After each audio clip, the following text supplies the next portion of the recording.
live. Oh, look how cute we are. Are we? Oh. How cute. So we are. How cute are we?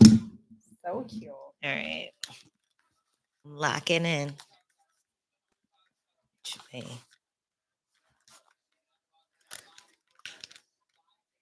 Locking in, guys.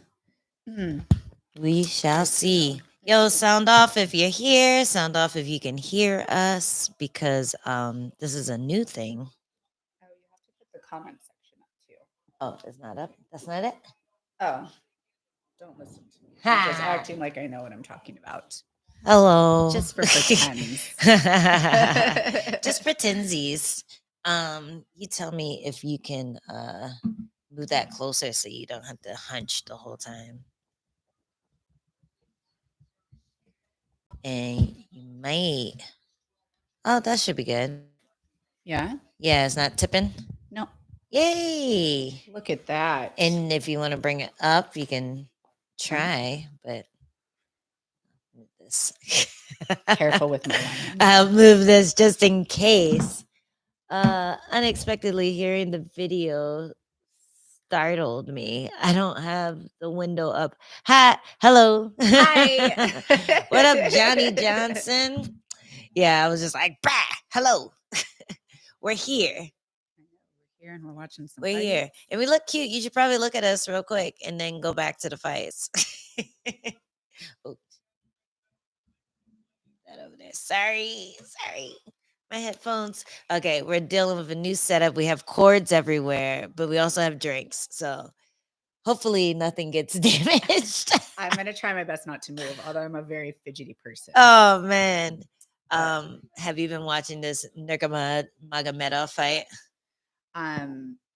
But I'm pretty sure I can guess what's happening. The one whose last name ends with an Ov is probably grappling. Yeah, how'd you know? Wrestle fucking the whole time, hasn't he? Yes, he has. He's like this guy looks kind of like Piotr Yan, though. This guy on bottom, Al Makan, like a more ethnic one. What does that mean? I don't know. Less ginger. Is he on a ginger? He is. Is he? He's like a dirty strawberry. Wait, no, not dirty. Strawberry blonde. I'm like dirty blonde. No, strawberry blonde. Wow, just throwing him out there, Angela. Is he not? Am I wrong? Oh, now I gotta look at a photo. I don't know. No, I think he's probably like dirty blonde. Okay, I'm gonna check just in case. Piotr Yan is actually the second thing that people search for, hair color. Stop it. No, it's not. No, it's not. No, it's height. Piotr Yan height.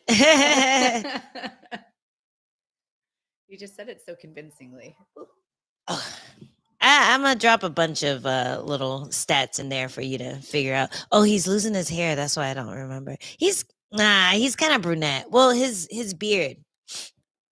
A lot of guys have that though. They have the orange beard. Nah, he's ginger. That's like Adam was like that when we met. He was kind of dark up top, but you can see he was very orange at the bottom. Orange at the bottom. The carpets didn't match the drapes. You know, I was just gonna ask, but you got there first. What's up? Combination where nothing's ever gone wrong. Drinks and course. Yeah, hopefully this doesn't end badly. Hopefully no Tony Ferguson mishaps. I'm not moving. Don't move. I don't need that. Your foot just got unbroke. I don't need that kind of please right be now. safe. Be safe. I'll do all the getting drinks and stuff for just to knock on wood there. What's up, John Fortune? Thanks for the sound check. And Umar got knocked down first round. Oh, okay. So something happened aside from the inevitable. Yes. A little knockdown before the wrestle fuck. Yes. Nice job. Wait, he got knocked down or the other guy? He knocked the other guy down. Umar is Umar Nurmagomedov, right? Yeah. Very informative fight companion right here. We were setting up We had our priorities, and watching the fights wasn't one of them. Bless you. Oh, thank you. Oh, I need tissue. Yeah, Umar got knocked down. Nurmagomedov got knocked down in the first round. Thanks for that update. I'll grab a little thing. You need anything? I'm okay. Okay, entertain the fans. What do I do? Bless Oh, you. You could do a little dance or something. I told you I'm not moving. A little shimmy. I feel like I'm locked into a roller coaster right now. The bar is down. The bar is down. We are slowly climbing.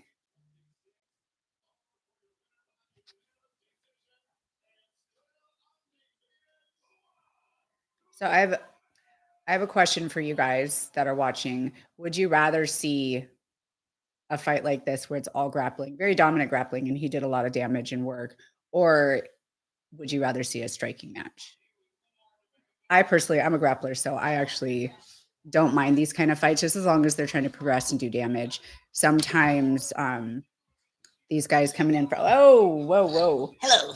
From Came in like a Dagestan and other places with really dominant grappling, they tend to just kind of lay and pray and not work for a finish and not work to do damage. But this Magomedov is very entertaining. He did a lot of damage. Yeah, this unlike the other one. This one. The other one was pretty entertaining too. Was he? I mean, that's why people liked him, because he would do what he could. Like, even if his striking wasn't the best, he'd do things like pick people up and walk them over to Dana, like talk shit while he's choking them out. Go, brother, I don't want to hurt you. Please, just stop fighting, stuff like that. That was always entertaining. Yeah. You're like, no, he's a dick. No, I can appreciate that kind of grappling because his grappling was so dominant. Maybe he didn't always finish, but he was just so dominant in what he did, and I can respect and appreciate that. But there are some people that don't have the abilities that he have, or they don't necessarily work on progressing or trying to finish. Yeah. And so it just ends up being a stall match, a lay and pray, which I don't think it is entertaining at all. Ah, interesting take. You prefer the Royval method where you give up your body for an interesting position? I mean, I do. No. You ever bored with a training partner and you're just like, I'm going to see if I do this. What's the worst that could happen? And then I'm going to try and figure out how to get out of it. I like doing that a lot. Yeah, it's like unraveling a ball of Christmas lights. Yes. You just tangle yourself up and then you're like, okay, let's see how I can reverse this. Yeah. Eventually I'll get out. Worst case scenarios. And then you get to be creative, and it's in a safe environment where you're like, I'm not really going to get fucked up here. So we'll just see how it goes. And then some people are crazy enough to do that when they actually fight. Yes, they are. That's always fun. All right, I'm gonna see if I can see that because my vision is going. So I'm gonna see if I can watch the comments on this instead. Oh, hello, us.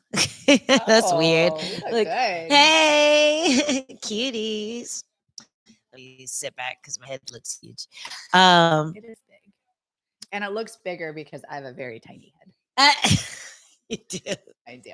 Oh my god! I need to find that photo of you with the hat. It's my favorite photo of you. I think it is. You need one of those hats, actually. Oh my god, your head would look so tiny. I have a picture of myself wearing one of those. Oh yeah, when I was doing commentary with CFFC. Oh, backstage, one of the kids, Paul Capaldo. Paul Capaldo. Yeah, he spent some time doing wrestling with some Dagestanians, and so he had one of those hats, and he wore it on the fight. And then post-fight interview after he won, he put it on me. It was actually really cute. Aw, did your head disappear like a little? A little bit. Did you turn into a Q-tip? Basically, you could only see my chin and my neck. I love it. I have a picture somewhere of it. I need to find that. That's amazing. No, it was really cute. So great. I don't even know where that would be. Oh, we need to get you one of those and deliberately get it in a too big size just so it just goes. I mean, most hats fit me that way. Usually, like, I have to get child size hats. Shut up. I love know. making fun of me. I mean, I think it's better than having a big head. Is it? I mean, big head means you're smarter. Big brain. Big brain needs Small a big head, case. small brain. Big brain. Should a bird. That's like my favorite thing to from Always Sunny. Uh-huh. The shut up bird thing. They call D a bird. Yeah. Stupid bird. They're so mean to D. I should start using that for you. Well, my family called me Jaybird growing Oh, up. Yeah, that was one of my really? nicknames. Dang. Yeah, so it would track. It's probably a thing, right? Mm. Like a little skinny thing, little skinny Yes. gangly thing. Call her a Yes. bird. Yeah. Little tiny head. Yep. I like it. I'm using it. You're a bird now. I've always been a bird. If I'm a bird, are you a bird? No, I'm definitely more like a gerbil. It was from a movie. It was a really Oh. touching moment. Oh. It was from The Notebook. Oh shit. I haven't seen it in a long time. That's some white girl shit. Just saying. No, I loved it when it came out. I just haven't seen it in a long time. I think it's from Notebook. It might be. Yeah. If you're a bird, I'm a bird. What was that other one? I'm a peacock. Why won't you let me fly? I like that one. They don't fly. That's Mark Wahlberg. Yeah, yeah. Right? I think the other guys or something like that. Yeah. Yeah. Will Ferrell. Yeah, that was a good one. Our homie Mark Wahlberg. Our homie. We made a Wahlberg sandwich one time. We did. Yeah. And it was way less scandalous than it sounds. Jessica got us backstage into the fancy room where they don't let all the UFC fighters in, but they let their super celebrities. So that's the area where you get your Mike Tysons and your Johnny Knoxvilles and that kind of thing. All those guys are there, including Mark Wahlberg. So we got to say hi to him. Yeah. He was cool. He was so cool. He was definitely not racist. Who's racist?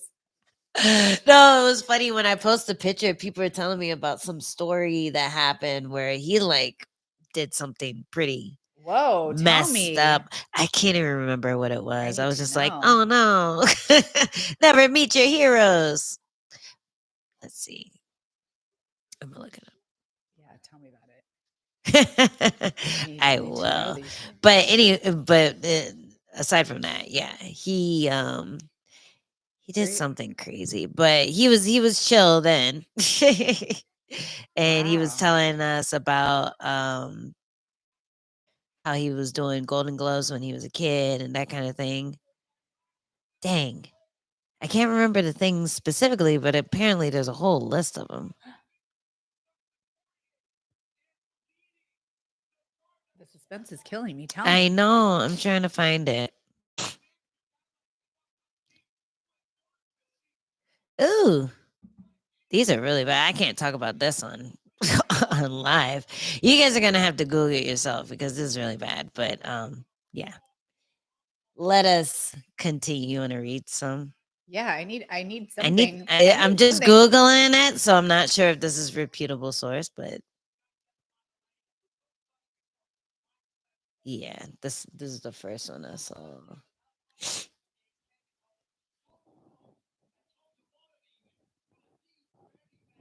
Let's make the subject a little lighter. Johnny Johnson.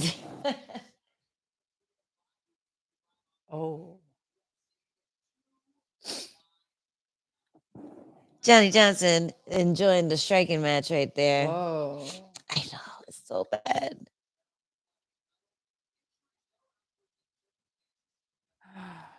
I know. These are the things we were told not to say on YouTube. Not to talk about on YouTube, but very, very interesting I have stuff. to stop. Yeah, it's a deep dive. That's a lot. You know, sometimes I wish I could just live in ignorance and not know things about people. I mean, I was until you said something. I feel like he's the changed man now, though. I mean, that was from the 80s. It was from the 80s, yeah. So I'm I'm feeling like he's gotten past that, but you know, he's definitely not doing that stuff now. Oh God, no. Yeah, everyone was Just doing young crazy and stuff in the dumb and 80s. yeah. I was born in the 80s. And There I'm you old go. as shit, so people change. They do. Yeah. So what fight do we have next? We wanted to hop on here for the co-main in Maine, but I didn't want to be late to it, so we hopped on a little early. But I think we have that Mokayev guy. What's his name? Perez versus Makayev. Muhammad Mokayev. Yeah. Y'all. Yeah, this should be a good one. Alex Perez was like a big deal for a long time, and then he just couldn't fight that often. And I'm not sure why. I think he had like an injury or Yeah, he's been out for like 2 years, right? Or he was out for 2 years. Yeah, he came on the scene like pretty impressively, but he hasn't been able to be very consistent for, reasons like injuries or fights Yeah. falling through, probably him having to pull out, other people pulling out. It's hard. It's like last year I went through 4 fight camps and only fought once. Ugh. Some were because of my fault, and some I had 3 opponents pull out on me, and then I pulled out on one. These Yeah. things just happen. It's really Shit. So yeah, I'm looking at his Tapology, and that's where you really see the whole pull out curse that a fighter's gone through. All right, his last fight was Alexander Pantoja, and he is now champion. So that was a loss to him. And then his other losses were Davison Figueiredo and Joseph Benavidez. So these are all really good guys.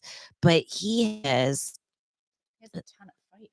He has a ton of fights, but a ton of like canceled bouts. Brandon Moreno canceled, Matt Schnell canceled, Askar Askarov, Matt Schnell, Askar Askarov, Amir Albazi, Kai Kara France, Manel Kopp.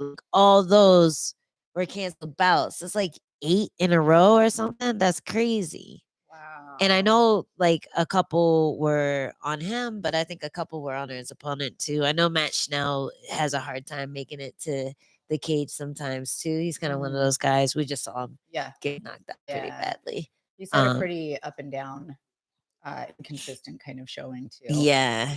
Yeah. He's so talented though. Like you can see his skills are really up there. Yeah. Like he's really fast, twitchy, has good fight IQ, but for whatever reason, he just gets unlucky in there. And here we go. Oh, yeah, I don't think you can hear it. If you guys can hear the UFC broadcast, let us know because we can't. We have to turn it down. We got to turn it down, Yeah, but we don't want to get shut down. we don't want to shut it down. But I think we're good.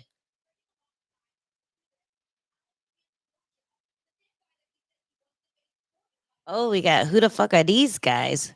The fuck are these guys in the comments? Tyson Pedro coming for the KO. That was my pick too. Yeah. Yeah. What were you thinking? Honestly, I let you pick these ones. do you like know anything about the guy? Because I kind of just picked the people that I know.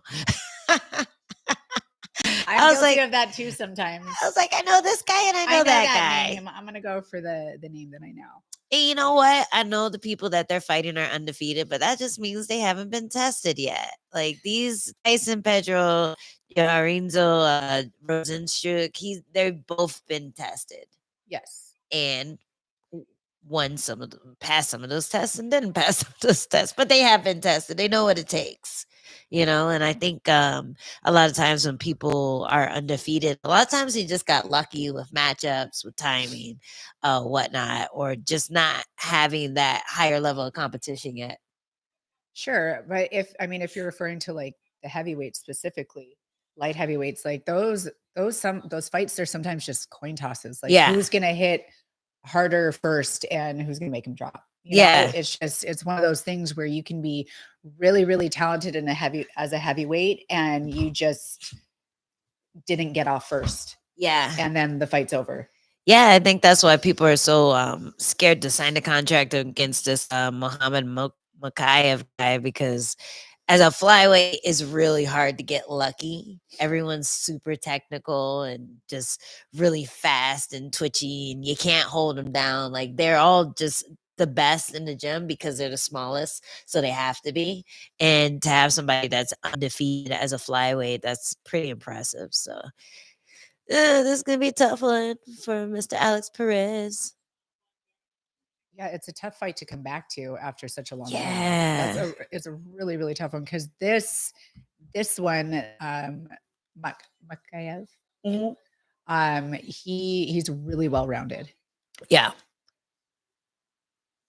And like, how hard is it when you've had so many fights get canceled to just rally behind a fight? Like, how hard is it to think it's actually going to happen? It's hard because that does start playing a factor. And then you also just like your body's tired. Mm-hmm. Like living in a perpetual fight camp, you know, having to maintain a low weight, your energy is always you know, expended. Is that the right word for it? Yeah, expended energy. Spent energy. All sorts of spent. It starts wearing on you. Yeah. Like your body needs a break, and to go through, you know, the peaks and valleys, and trying to peak at the right time during fight camp, and then having it, you know, canceled. You try and give your body like a little bit of grace and time to kind of decompress. But usually you just have to get right back into it, and it can be really exhausting, and it can be challenging to show up properly. When you're constantly having fights fall out. I like the way Mokaev looks. Oh, you got a crush on him? I mean, you know, I like the bald guys, but bald and a beard. There you go. Yeah, it's my weakness. He doesn't have a mustache though. Usually I go for a mustache. That's my thing. We could easily fill that in. Just go like this. Exactly. There. Boom. It's so right there. Cute. It's right there. Perfect. No, looks like remember Marlon Moraes? He had this look like a One Punch Man. You ever heard of that anime? It's really funny anime. It's kind of like makes fun of all the anime tropes in the show, but it still does the same stuff. Like there's this guy who's trying to be the best in the world, but he's also kind of not trying at the same time. One Punch Man. And he looks just like Marlon Moraes. Oh, he does. And then like he looks like this normally, but then he'll get all G'd up and then he goes buff, like buff version. And that's what Marlon Moraes looks like. And Makayev looks like that too to me. If he didn't have a beard, he needs to shave it off.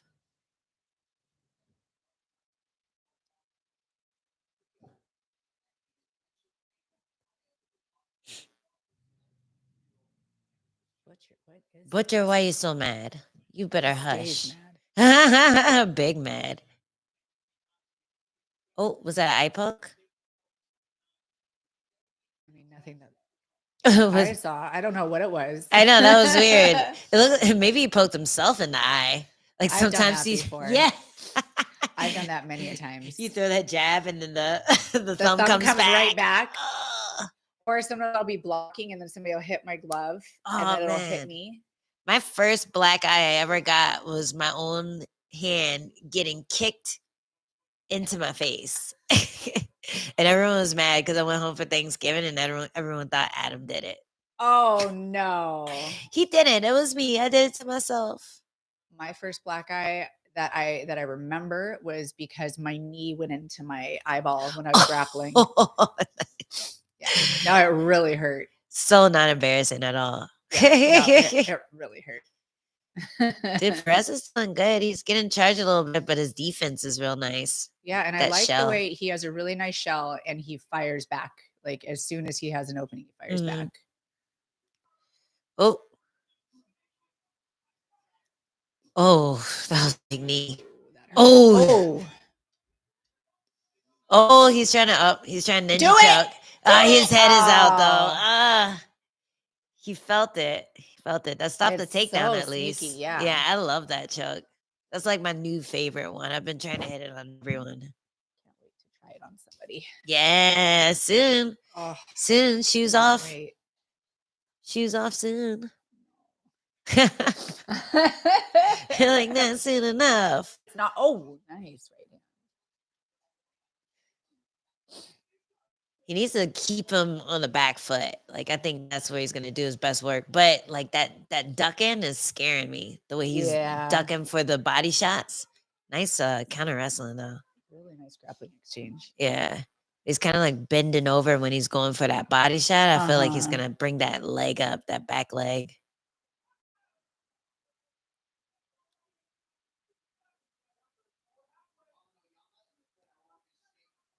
Ooh, nice pulls. Oh, nice hips. Yeah, that's all. I mean, that was a nice time takedown. That was in there. Yeah, and Perez had really nice sprawl.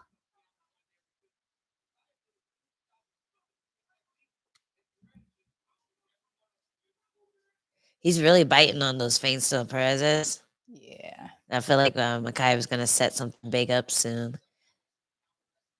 Like it feels like everything straight down the middle is gonna work on Perez. Like if he throws like a up kick or a knee or something because of the way he's like targeting the body so much. Yeah. And Makai was really good with that lead leg. Yeah. Oh, he did like the look away feint. Whoop. Oh, he's backing him up. Oh, he's going for it again. It's a good double leg defense, you know, because like the whole time he's trying to get to that leg, he's getting choked.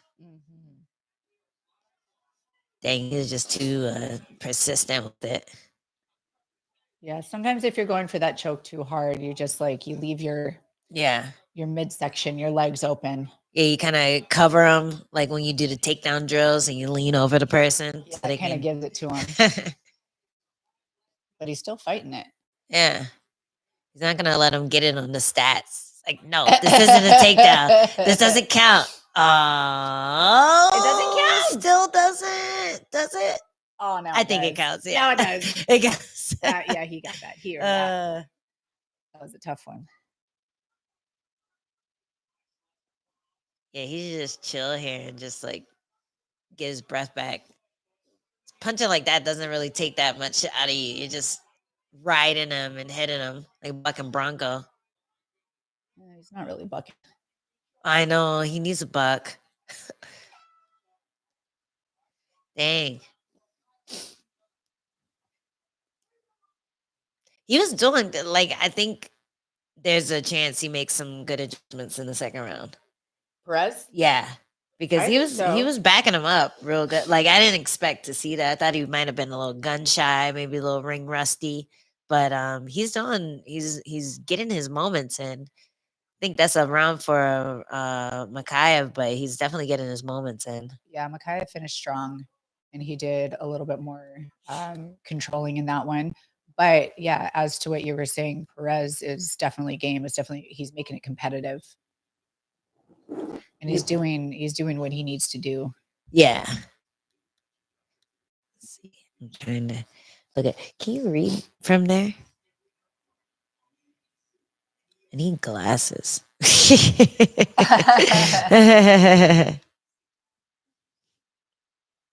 Here we go. Where's that chat at on this thing?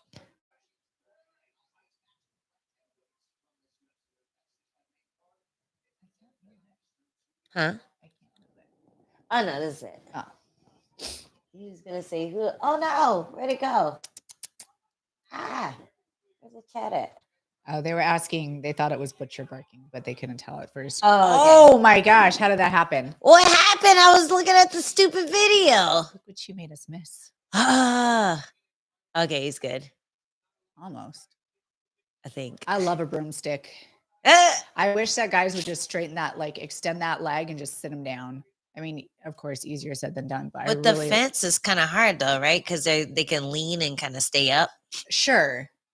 But you kind of got to kick them off of the fence as you broomstick. It's a very specific angle for sure. Yeah. But I love a broomstick. Oh, whoa. Whoa. Okay. Alex Perez has not come to play, and then there's that choke there too. He can go for the anaconda because that arm is real deep. Let it go though. Get this chat back. I don't know how I did that. I don't know either.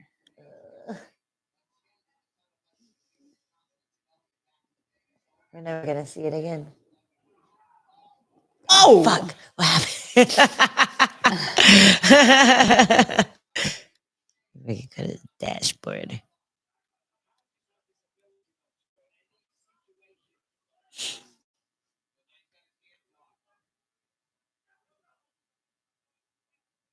Oh no! Oh, he could do it there. Yeah, he can definitely do it here. There's a space for him to sit down on his booty.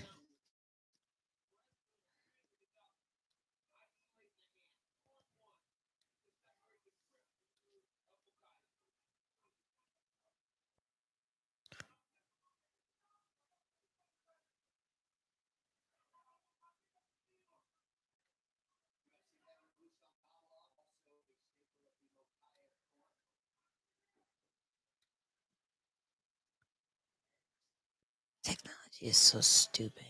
That's why I leave it to you. I can't find it. I have the tech savvy of like people's grandmothers at this point. But I'm not much better. Okay, I got it on my thing. Okay. Yeah.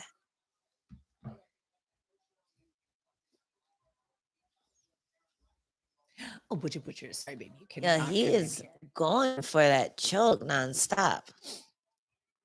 He has like a 10 finger right now. No, 5 finger.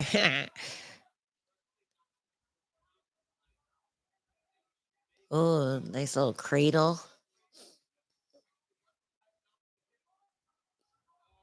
Oh man. These guys are exhausting to watch. I know. Like It's so like it's stressing me out. I was like, how is my cardio ever going to be like that? I'm really impressed with Perez though. Like this is him coming off of a long layoff, a bunch of canceled fights, and he's fighting the scariest guy in the division. No, he's making it a dog fight. Mm-hmm. He looks a little gassed now. Look at his arms. The way he threw that right hook, that was labored.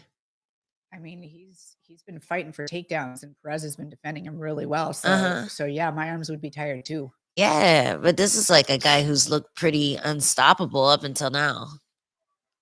Oh, he needs to kick that leg again. I liked how he just whipped that kick in when he was when he defended it, when he tossed him to the side and just like whipped him off of his feet. I feel like the leg's there because he's so tired. He's getting straight in the lead leg every time he moves back. It's a perfect time to calf kick someone.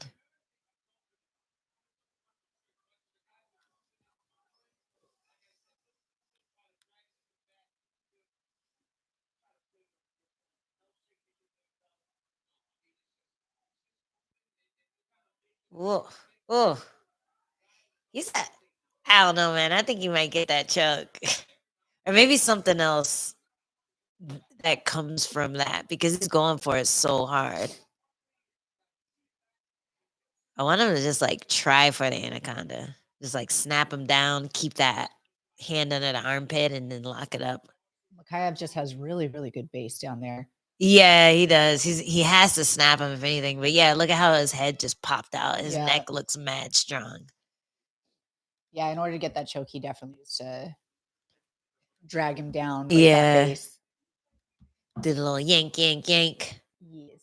I feel like it took me years to learn how to snap down after I learned it.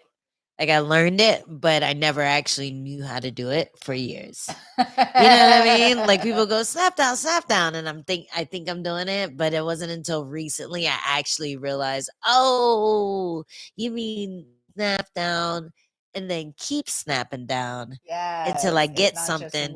Yeah. I'm like, this shit don't repetitive. work. It's like a hipscape. You Yeah, can't do it just one time. dude, shrimps don't work. Not if you do one. I've been shrimping all my life. It doesn't work. No, yeah. And then you You shrimp gotta do like twice. 20 of them. Yeah, you shrimp 20 times and you go, oh, no one can hold me down anymore. It's amazing. A lot of energy. It's the kind of thing that flyweights learn from the get-go because they're the smallest guy in the gym. So everyone, all these big motherfuckers holding them down. They'll get squished if they don't stop moving. Yeah, Little and bug. either quit or you learn how to get up. So who would you give that one? I have it 1-1 Same, in my book. same. If I was a judge. Yeah, I think the biggest moment was when he defended that takedown and kicked him off his legs. And yeah, I don't know. Just it looked like he was doing more in the punch count, but it's hard to say. Like sometimes I feel like judges should just give the round to the person with more momentum, even if it seems kind of even.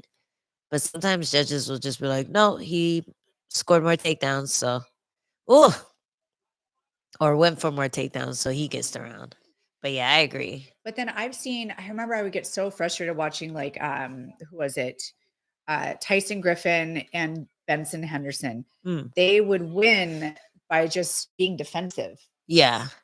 And I never understood how you win a fight like that. Yeah, But for I sure. swear they would always win a fight off of takedown defense. Yeah. And making people work hard. Yeah, that's not fair. Like just because you're both working hard doesn't mean that you're doing anything to win a fight. You'd be a good bouncer, but you're not going to be a good fighter. You're not winning just because you're good at defending yourself. Oh, that's what that's supposed to look like. Oh, the duck The under duck or the peek out. Sorry, the peek out. Yeah, Oh, that was that quite was very textbook. quite nice. I think you're gonna need a bigger neck for that, though. Maybe even a bigger head. That's why I've never been good at it. Yeah, That's you're why like, it's never worked. just snap me down. I'll figure something out once I get down there. That's why I just pull guard. Yeah, it's okay. I wanted to be here anyway. It's fine. Oh, you did not just suplex him. What a jerk. He was over there playing tired and then he hits a suplex, the most energy draining move ever. I know. Well, I mean, he was saving his energy up last round. Yeah, playing Willy Foo Foo. Mm-hmm. Oh, I can't. He is tired though. He's like that walk back. That's the classic. I'm tired. Yeah, please give me space to recover very quickly. I wish the clock would go faster. Kind of move. I think he can lock that up, man. But yeah, he's good at. Some people are just super strong at keeping this away from their necks. Yeah.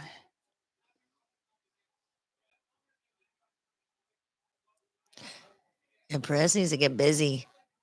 Yeah, he needs to start voluming. Yeah. He's down this round. He's down, but still, like, it's still real close. Like, no one's really done anything huge aside from suplex. He needs to. I mean, but that was a big move. It was a big move, but like, if it's suplex or damage, they're gonna score damage. He just needs to do the damage. Because I feel like Makayev's like a little past being able to hit hard right now. Like he can wrestle hard, but I don't think he has any pop in his punches anymore. Yeah, Perez needs to make it ugly. Yeah. Just get really grimy with it.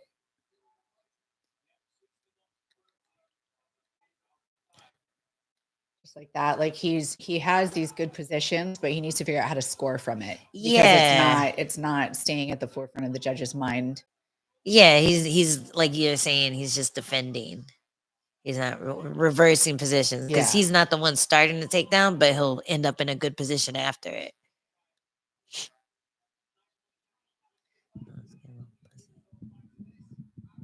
Like here, we keep ending up in this stalemate throughout the fight.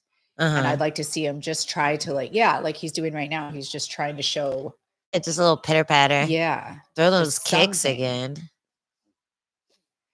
But like even still, it's scary to kick when someone's so good at shooting in on your legs. just go. He needs to go. Yeah, 40 seconds is like, and that doesn't look good, sitting down like that. I know he was trying to set something up, but That's like his go-to. it looked like he just sat down. Oh.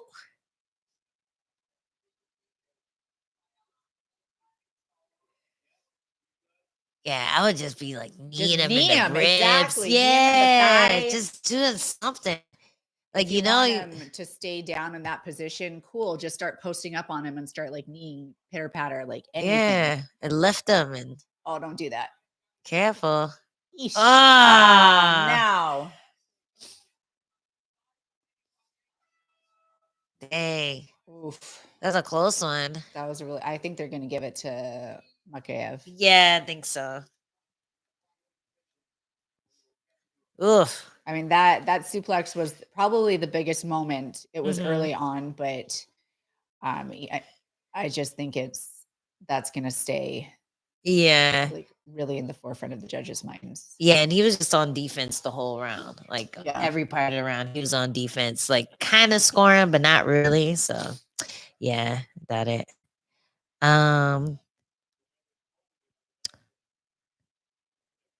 Robert Davis says hi. What's up, Robert Davis? Hi, Robert. Hey, Rob. Thanks for coming out.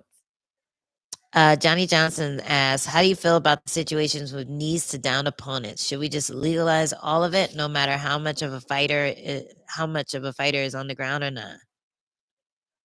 I have thoughts.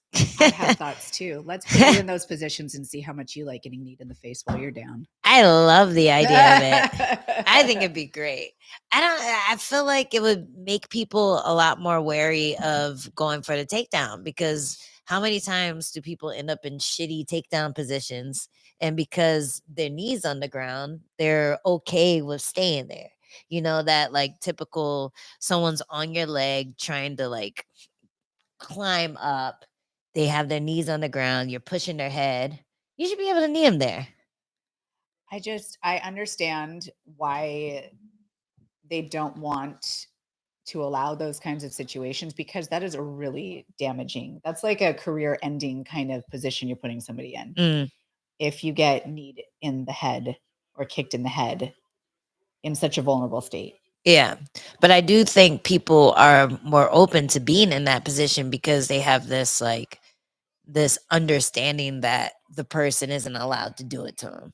Sure. I mean, it's like people would protect themselves more if that was allowed. Like if you knew you're going into a fight and you can get kneed in the head when you're on the ground, you're not going to come in crazy. You're not going to like stall in certain positions. You're not going to do what Aljo did against Piotr Yan, because you know that you can get kneed there. Instead of just having your hand on the ground, you're going to have your hand in front of the face.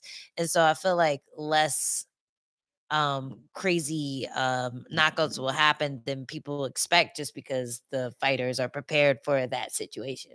Like if you watch the Pride fights and the ONE FC fights where they are allowed, then it doesn't really happen that often where someone gets really, really nasty messed up. The one that I can think of most recently is Mighty Mouse, because he kind of got knocked down. He was standing up and then got kicked or kneed, I think, as he was standing up. But then he went back to fight against the same guy. So I feel like it just makes a more exciting fight. And I think people would be able to adapt, especially if they just knew beforehand this is allowed. It's like anything. It's like if you're fighting with elbows, you know that you can fight with elbows, so you're being more cautious in the clinch. But when you don't fight with elbows, then you're not really worried about it. But then every now and then someone gets elbowed in the face just because you're not aware that it's going to happen. Yeah. No, I get what you're saying. But yeah, it is really nasty. Like the other thing that makes me not want it to happen is Michael Venom Page being in the UFC. Yeah, I don't think anyone should let that man throw anything to a grounded opponent, because we've seen what he can do without that rule being enforced. Cyborg's head. Oh, that was so That's nasty. The nastiest thing I think I've ever seen. Oh yeah, yeah. That I would. What he looks like now. I think we should let everyone but MVP throw knees to the ground to opponent, including his opponent. Like his opponent can knee him in the ground, but he can't return the So favor. are you talking about like that specific situation when you have somebody in a front headlock when they're, trying to fight for a takedown or they're trying to stand back up? You're talking about that specific situation, or do you want pride rolls? You want soccer kicks to the head? You want knees to a person who is, in guard? I mean, I don't see how you can put yourself in that position if you know that can happen. Like I think the fighters would be prepared to get up if someone's bringing their leg back to kick them in the head and they're like facing their knees, facing their legs, because usually you have your legs in front to defend yourself. If someone's able to get around you and kick you in the head, that's kind of like, that's a lot a lot of guard letting down that you have to do when you know that's coming. So I feel like silly stuff. Like when I fought Watterson, I threw an up kick. She was in my guard. I threw an up kick, but her knee was on the ground. Yeah. So she was a grounded opponent. And I feel like that's a silly rule because she's on top of you. And if her knee was slightly off the ground, it would have been totally legal. And I actually threw it at her neck. Semantics. But like I got a really strong warning from the ref, and I was just like, she's on top of me. And then I realized, oh yeah, her knee was on the ground, so she's a grounded opponent. But it seems like a silly rule there. And I think there's a lot of positions where it seems kind of silly. I can understand what you're saying. I also think for the safety, because it is still technically a sport, and yeah, we want to like keep ourselves safe. We're already putting ourselves in harm's way, like just entering the octagon. I don't mind specific rules that keep a fighter safe as they possibly could be. Yeah. I don't mind those kind of rules. But I do think that around every rule, people are trying to learn how to play the game to their advantage. And I think some of those specific situations, like, tapping your fingers down and becoming a ground opponent, I think that can be taken away. I'm okay with those things. Yeah. But I also just think that some of those strikes could be so devastating and life-changing and career-ending. Yeah. That I would rather keep them intact. Well, we can agree to disagree. It's okay. I want to get rid of them. Hey, John Curley. I feel like that's a trick people do when they want to know if you're actually live. They're like, hey, the sound's not working. And then you react. And then they're like, oh, it's live. You could have just said hi. I would have said hi back. Hello. Oh, Robbie is here. Robert Davis, one of my friends from Instagram. What's up, dude? He gave me that shirt I showed you. Did I show you the shirt? Which one? It was like the Christmas shirt with naughty or nice on it. Yes. I love that. It's pretty cool. I gifted it. I regifted it to Adam because it was a little big for me, but I think it looks less weird if he wears it than me. He just looks like a very adoring husband. Yeah, exactly. Very proud. OMT brother says, you guys think Makayev needs to grow into his body? He seems a little weak. Aw. What? It's the big head. Somebody. It's the big head. I think that's he looks like One Punch Man, okay? He doesn't look weak. He looks brolic when he needs to be, and then tiny when he's, out in public being a normal citizen. All body types. I know. Weak for his body. He is a flyweight. So I don't know if you've ever seen a flyweight in person, but they're pretty small. Yeah. They're tiny. Leave them alone. Unless it's Wilson Hayes, they're all really, really small in person. And Wilson's pretty tiny too when he made weight at 125. When he makes weight, he's tiny. When he made weight at 125, he was super tiny. Yeah, the funniest Wilson moment I remember, we were cutting weight with Lauren, Lauren Mueller, Princess Tiger, who's in the UFC, and we're cutting weight with her. She had like another pound to go, and she's feeling it, but she's trying to stay calm. And then Wilson, who already made weight, he comes busting in the door to like use the scale, and he's like, "Hey, Lauren, yeah, you're gonna make it, Lauren." And his eyes were so big because he had no meat in his face. Sunken in. Yeah, like his face was completely sunken in, and his eyes were just he looked like a baby. popping. He was so like he came in looking like this crazy baby, these big eyes, and all like ecstatic, looking like a POW, and freaked Lauren out. She looked at us, and I could see in her head she was like, "Is that what I look like?" And we're just like, "Get out of here, Wilson! Get out of here! Here's the scale, scram!" But yeah, he's very tiny when he makes weight, and then not tiny. He just the rest of the time. He just blows up. Like completely inflates. Oh, I do know this guy. Yeah, you know this guy. I know this guy. Yeah, that's why I picked him, because it's the guy we know. Yes. Yeah. I know. I like his little hat. Is that like a army? Aussie. Is that an Aussie army hat or something? I'm gonna say yes. Aussie military? Even though I don't know. But yes, that sounds right. Yeah. Oh, Robert Davis said he's happy with the regift. Yay. I'm glad. You don't have a choice. It happened. It's still in my house. That's all that matters. Matt Diggity 187 says, 2 legends. We are blessed to have you. Thanks, Matt. Thanks for jumping on the stream. Thank you. Blessed to have you as a follower. Who you got? Who you got? I guess we already said. That guy. But yeah, we I guess just talked about we this. already said. I like the leggings. Dude, the belly button thing is always really distracting to me. Like Tai Tuivasa has it. Like all of the guys from Australia like have this certain tribal look, and they always have this like belly button tattoo. And I always want to Google what it is, but I don't even know how to ask Google what it is. I bet we could find a Google on it. Google, I should be like, hey Siri, let's see. Belly. Oh, I hate when I joke about saying hey Siri and it pops up. It's like, yes, you're talking about me. Belly button tattoo. Aussie? Or is it Maori? It might be Maori. MAOR. The meaning of a tatau Samoan tattooing. Oh, why do so many Aussie fighters have this dumb tattoo? Oh wait, no, he said I might be dumb, but it doesn't hurt to ask. Never mind.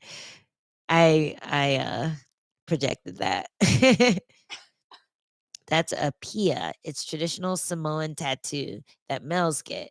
It's culturally significant. It was once only reserved for high chiefs, but now a lot of Samoans get it. The female equivalent is called a malu. Aw. Thank you, Paneer Picker on Reddit. That's who gave that answer. So I'm going to take his word for it. I feel like that's probably true. If it's on the internet, it must be true. I think it's true. Totally.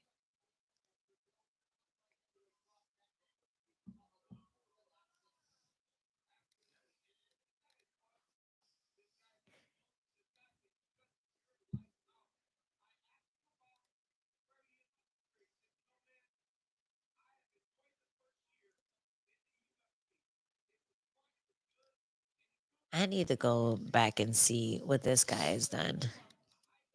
He looks like he knocks people out. Yeah. That's my guess. He's 10-0. Oh, wow. Let's see. Vitor Petrino. See what you about. Vitor Petrino. By 8 of 10 wins. Finished 7 KOs.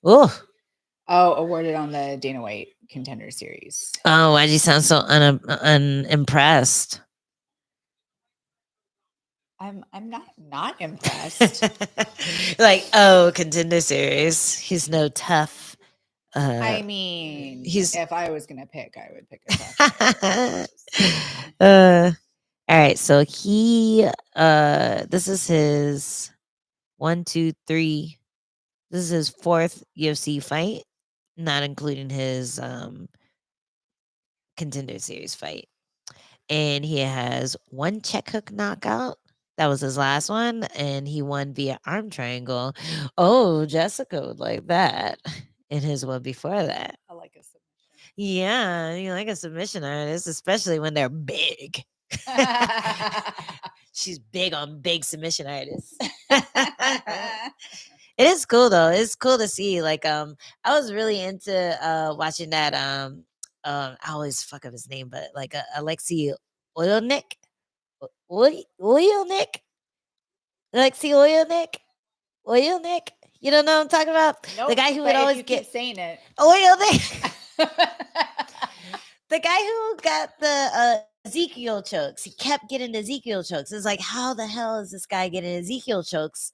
This isn't supposed to exist in no gi or MMA. He would let people pass to mount and then choke them out. I know who you're talking about. Oyelnik. I don't know if that's his name or if you say it, but I know who you're talking about because, like, of course, that submission's going to stand out. I'm going to look up his name and you're going to say how it's spelled.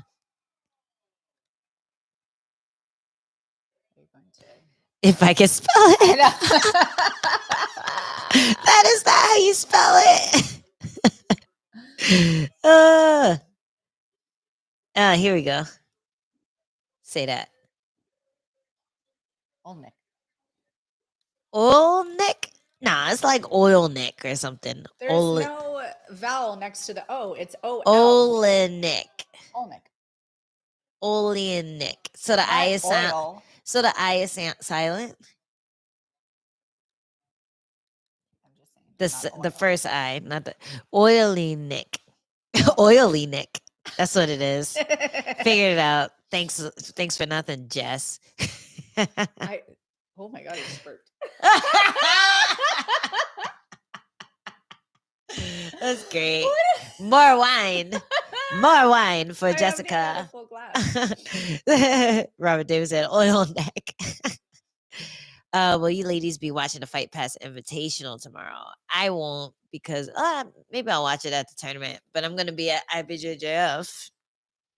I'll probably just catch the highlights. Yeah, for sure. I like that Craig Jones guy. He's funny. What's not to like about him? He's hilarious. Yeah, he's funny. I took one of his seminars when he was at Legion. Nice. How was that? He's a really good teacher. Okay. He's also very entertaining. Like he's kind of like the total package as far as like who I would want to take a seminar from and learn from. Nice. Like really good, really personable. Just a wealth of knowledge. What else would you like to take from that full package? Nothing. Oh. I tried, Craig. I tried for you. What can you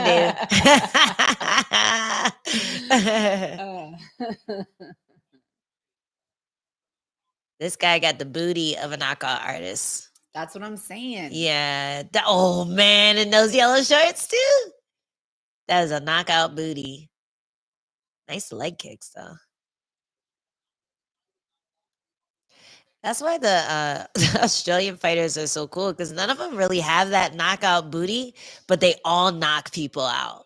You know? I'm telling you that like it's like the Maori, like the Tongans, the Maoris, all of the Samoans. I swear their like bones are just so dense. Right? The Hawaiians. Yes. Yeah, they got those big bones. There's something to it. Yeah. I feel like if you took like measurements of their bone density compared to like every other race, they would be up at the top. Yeah, because Mark Hunt doesn't look that huge when you see him. He's like 5'10". He's like 5'10", but he's the same weight as all the guys that he fights. When I saw him against Bigfoot Silva, I'm like, no, this shouldn't be happening. But the man's dense. Exactly. Oof. Starting to throw some leg kicks too. The knockout booty of his. Telling you.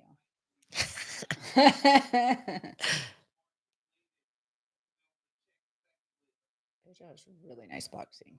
Yeah. Yeah, I like those pulls that he's doing. It's like really crouching over the knee. Mm-hmm. That's something that I haven't figured out yet. Like the lean in, I'm like too scared. Yeah, I'll lean too far. Exactly. I'll be like, oh, here's my face. Yes, exactly. And I'll forget to pull back. Yeah. Just stay there. Why am I getting hit? This doesn't work, coach. Throw it out the window. Yeah. Tries it once, doesn't work. I'm out. You set me up. Holy crap. His hand was up there though. Oh, that could have hurt though. Yeah. I feel like that's the kind of leg that could just say, fuck your glove. Yeah. Look at the calf on him too. Like all of his muscles are very bally. Bally. Yeah. Like there's a lot of like twitch fibers in them. Oh yeah. Oof. Jesus. I felt like I could feel the wind on that one. That hook that just missed. Oh, he caught him. Dude, yeah, because it hurt. These guys are fast, man. The light heavyweights, like they're mad fast.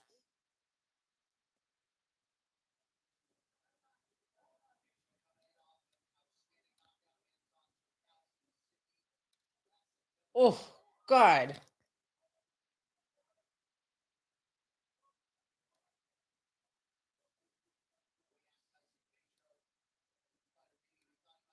Oh.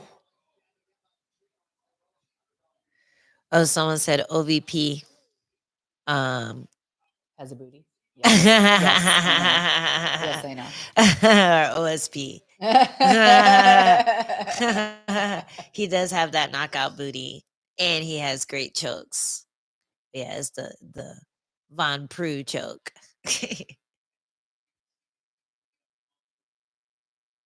Which they renamed it after he got it for the third time in a row.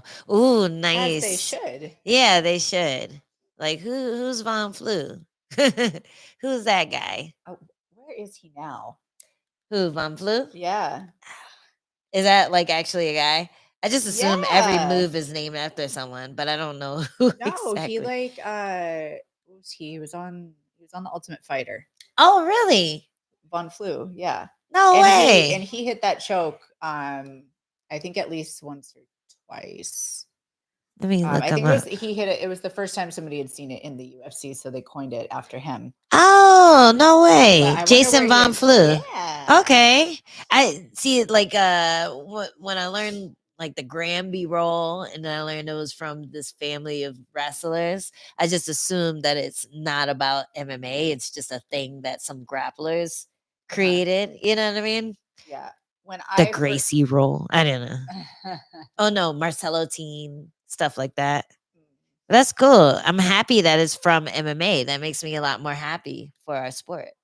Yeah. Yeah, that's cool. Yeah, he was the first one to hit it in the UFC. Okay. It was when I learned it, it was called like a clothespin or something like that. I mean, I'm sure that there are other names for it. Like everybody renames moves. Right. Let's see what he's up to now. Yeah, where is he now? Hopefully not in jail. I don't know. His last fight was 2009. Oof. Probably enjoying his family now. Good for him. I hope so. These leg kicks are killer. From both sides. I think whoever just starts spamming is going to get something going. Who do you think got the first round? Because nothing really landed except for that jab, I think. Oh, God. Oh, now he's picking up the pace. I feel like, I don't know. I feel like the judges would give Petrino the first round. Yeah, just because of the pressure. Yeah, just because he landed some big shots. Mm-hmm. There weren't many shots landed, but I feel like his shots just caused more of a reaction. Yeah.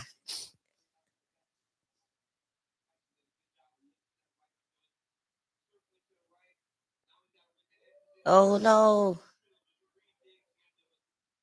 Dude, he looks so strong. The way he was able to get those double unders like that and just lift his arms. It's like the moves that Phil tries to teach us. Coach Phil Davis, he's like, just do this. Like how? How did you do that? Like it's weird because when I try it, it does not work out like that. When I try it against people my size, they just lower their elbows and then it doesn't work.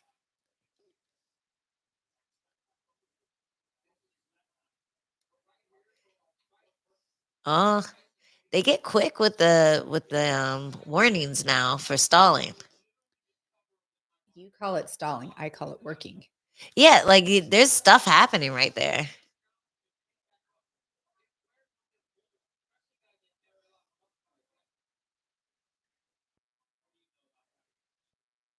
That was rude. Cormier was going on a rant about how tired people get, especially when they're carrying a lot of muscle like that. And Bisping goes, "What do you know about carrying muscle?" Fair. He's such a dick. He's one of my favorite commentators. It's funny. He's so cheeky and witty. Yeah. And like a lot of like I feel like the accent really allows him to get away with a lot of things. Yeah. Because otherwise, like if you said that to somebody, or if like I said that to someone, or if anybody else said that to someone, they'd be like, "What a bitch!" Exactly. It was actually so no. I got a lot of shit because I did what was it? UFC Now with Michael Bisping. It was my first time doing it. Oh. And I did a bunch of those.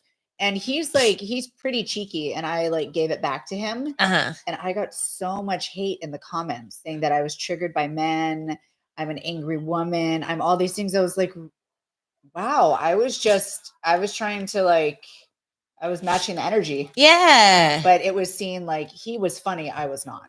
Well, women aren't allowed to be funny. We're not. I we think have he to be could. polite and agreeable and smile a lot. Everyone knows that.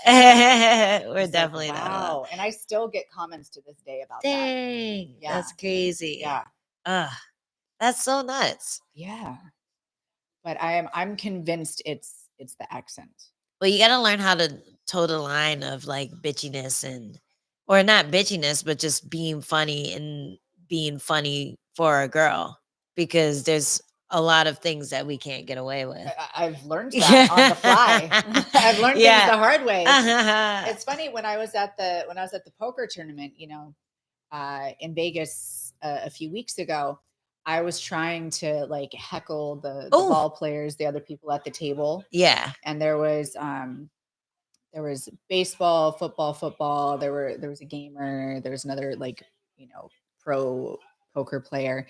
And I was having really nice conversations with like one side of the table, and I was trying to like match energy of somebody who was like kind of heckling and talking shit. He had like a really boisterous personality. So I was trying to like give it back to him, and he didn't take it well. I don't know. Somebody mentioned, they were like, well, you do it with this like deadpan face, so they can't really tell. I'm like, obviously I'm joking. They're like, not to them. They don't know. You know what you got to do? You have to say something mean and then go, wink. I know. I'm like, how do I make it? Like, how do I put a stamp on it that I was? Get a little drum set. Go, you know. Like, just kidding, buddy. Yeah, but there is something to it about a female not being able to. It's happening. It's happening. The set's going crazy. Yeah. I'm really proud of myself. I have not moved. Yeah, good job. I almost need a refill too. Oh yeah, I got to get myself a little something too. So I'll hop over there real quick. I also may need a pee break, but I'm scared to move. I trust you, and you know what? I'll move the drink. Save the drink. If nothing else, save the drink. I don't care about the equipment. Don't care about my computer or my hardwood floor. Fuck your rug. Just, save the drink. The rug is red, so it's fine. It'll all match. Oh, let's see what the chat is up to. I want to see if anybody chimed in. Yeah. What y'all up to? Ebony and Ivory. Yo, we need to do it. That needs to be our next skit. I have so many skit ideas. One is Rocky and Apollo. Oh yeah. It's warm now too. Yes, it's almost time for a beach scene. We gotta do it. I'm so excited. We gotta do it. And then Jacquet and what was her name? Somebody sent us a picture of Jacquet and a female comedian. Like maybe it was one of the Golden Girls. She was on like a Oh, it's like a 90s sitcom. I'll show you. yeah, Check Ethel and whatever. Huh? Something in Ethel or something like that. Something like that. Yeah, some I two also old white lady names. yeah, but I always wanted to do like a Lucy and Ethel one. Oh yeah, that's where I'm getting Ethel. Yeah. But yeah, it was like something like that too. Did oh, Pedro's surviving, but he's not really getting anything going right now. Yeah, He's it's like just running, gunning. That was nice though. That's the thing though about him. He can lose the fight, but then crack you when you're not expecting it. Like it, that one like too was nice. it's just there's I talk about like the big size difference and how Yeah. it can be such an advantage. And it reminds me of like when I was watching I mean, multiple fights, but the one that stays in the forefront of my mind because it was so recent was back when she fought Christine for the BKFC title. Oh yeah. And it's like back was more technical. She had more volume, but Christine's punches just hit harder. Yeah. And then you get hit by somebody that's that big. Oh, I'm losing the mic. Oh no. You get hit by something like that. It just takes so much more out of you. Oof. The shots are more devastating, the more exhausting. And so while the smaller fighter could be like landing more volume, it's just more devastating. And it takes more out of you. Yeah, and then when they get on top of you like that, they know once they get on top of you, you're carrying their weight. Yeah. And it's a lot of weight. It's bigger than you are, so you're working twice as hard just to get this guy off of you. Well, he might creep around for a sub here. He could get around to the back. Yeah, I think Pedro's guarding his back pretty well, but he's starting to break him down. Ooh. He could roll that wrist. Oh. He had it. Now it's loose. That's a nice thing about being sweaty at this point. It's like it doesn't take as much energy to get that handcuff free. Mm-hmm. Knee him in the butt. Do it for me. Like that's a moment where I'd be like, yeah, if you can knee someone in the face there, that could be a big deal. You want to get kneed in the face right there? Ooh, I don't, girl. But if I get someone there and I can't knee him in the face, I'm like, do you think people should be able to get did kneed I right really there with one knee down? Yeah, definitely. If anything, that's like a better position than I would argue if their face is on the ground, you can't knee it. I think that would be a fair compromise. Oh, he was inspired by Makayev. Like if their face is on the ground, maybe you can't kick or knee it. But if their one hand is on the ground, one knee is on the ground, like 3 points of contact is the rule that they always say to show that they are grounded. I would say 4 points. And they're not grounded. And then that would get people to get their hand up and protect their face when they're in a bad position. No, I definitely I see your point. There is a false sense of security. Yeah. People can get a little, sloppy or let their guard down because they know that they're going to be safe. They know that they can. Yeah. They trust their opponent's going to follow the rules, but you always get one. You always get one accidental unless you knock them out. You got to foul them, but pull it.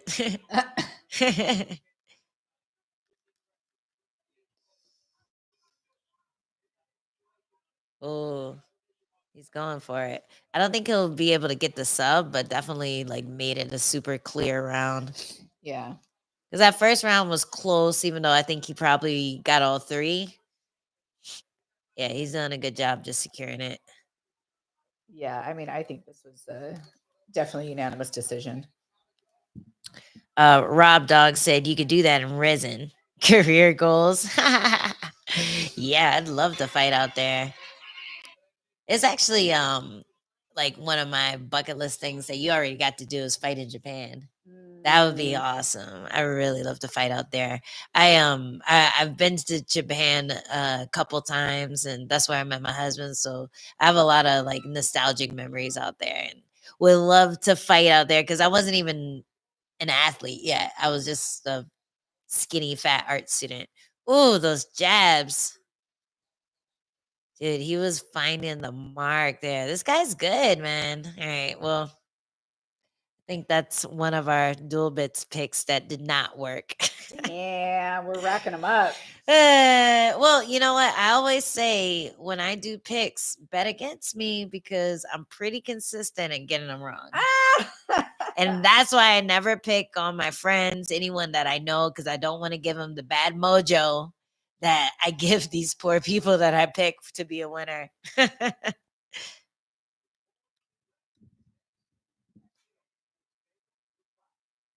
Face on the ground sounds totally reasonable to not need kick in the head.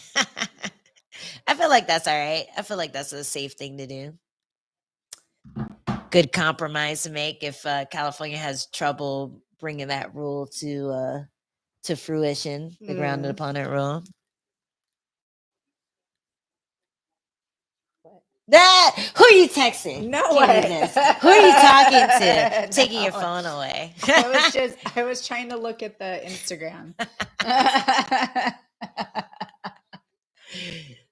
I'm gonna find out.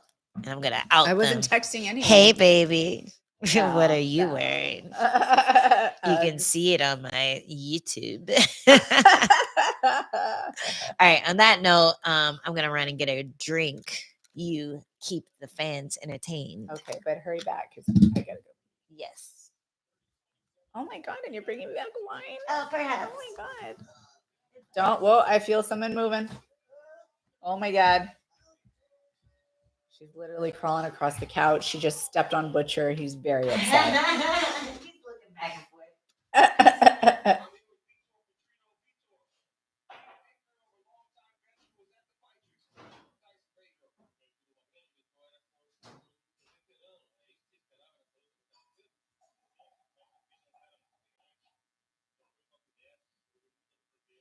Right. I really want to tune in to see what the comments are saying. I'll check my phone. I can't. But let me see. You're gonna what? Still some of your wine. Oh yeah, go for it. Oh, I don't think it was supposed to. Right. My volume down. Shimmy out of there. Yes. Thicky Thick got this. Yeah, he did. Thicky Thick got it. Career goals. Do you have any career goals? Oh, I think he was talking about fighting in Risen. Oh, Yeah. got you. What about you? Oh, I just see it. Career goals. Career goals? Like, oh my God. My heart just jumped. Oh God. But you didn't spill the wine. I didn't. I froze. You almost broke the set, but you didn't spill the wine. I froze like it was a T-Rex after me. If you freeze, nothing will break and the wine won't spill. Okay, I'm back. Yay. Do you want to pee-pee poo-poo? Pee-pee. Oh, that's mine. Yours is the big one. Honey, you're going to get lucky anyways. You don't need to do all of this. Just making sure. No, you're good. I will move this though while you exit the tiny space that you have. We need some like microphone specific tables so we can avoid catastrophes.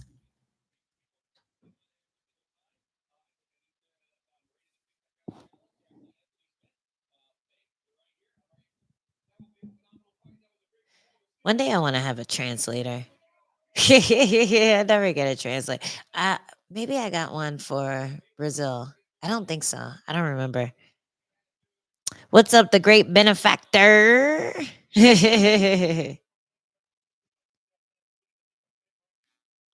Have any of you guys considered going to AEW or WWE after you retire from MMA? That seems like a lot of hard stuff on the body.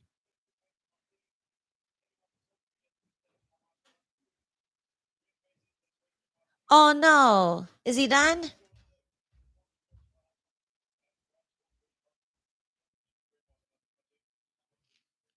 Oh, honey. Oh no. That's 2 retirements. Who else retired? Jamie Pickett, he fought Eric Anders. Oh, did he? Yeah, he announced it beforehand that it was going to be his last one. Oh, Yeah. But I mean, they were saying like he's pretty set up for success. Like he has his own trucking company and he's done storage things. That's the goal, you know, to make enough money to be able to set yourself up for after fighting. Yeah. That's the goal. Yeah, for sure. Speaking of after fighting, EAE asked, have you guys ever considered going to AEW or WWE after you retire from MMA? I think it'd be fun to be a tag team. Two shows tag team. Two shows tag team. Two shows coming in. We'd be so little. We'd have to fight one big person because it would always have to be a tag team match. Yeah. They're so big in there. I feel like all the girls are huge, but all the girls are on steroids. Yeah, we might have to grow a little girl penis if we wanted to compete. Experiment with some stuff. We might need them though for all the bumps that you have to take. Oh man, they put their bodies through a lot. Like we put our bodies through a lot, but so do they. Yeah. They get injured all the time. There's a new show. I forget what it's on, but it's about the chick with the ponytail. The WWE girl, the black girl with the ponytail, Bianca something. And there's a new reality TV show that's going to be showing her. I forget what it's on. It's like Hulu or Disney Plus or something like that.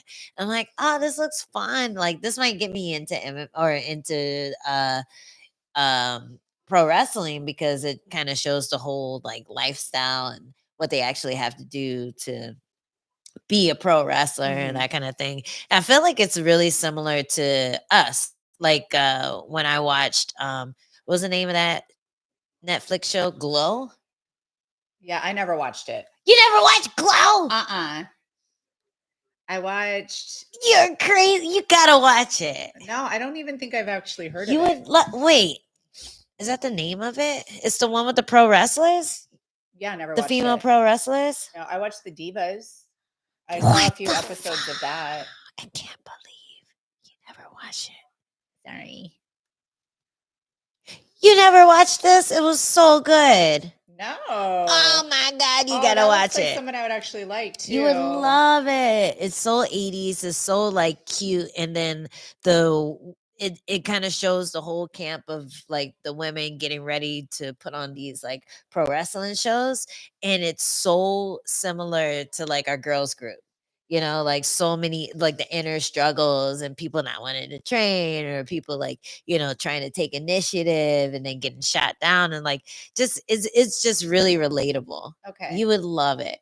Oh, okay. You would freaking love it. And How then many having seasons are there?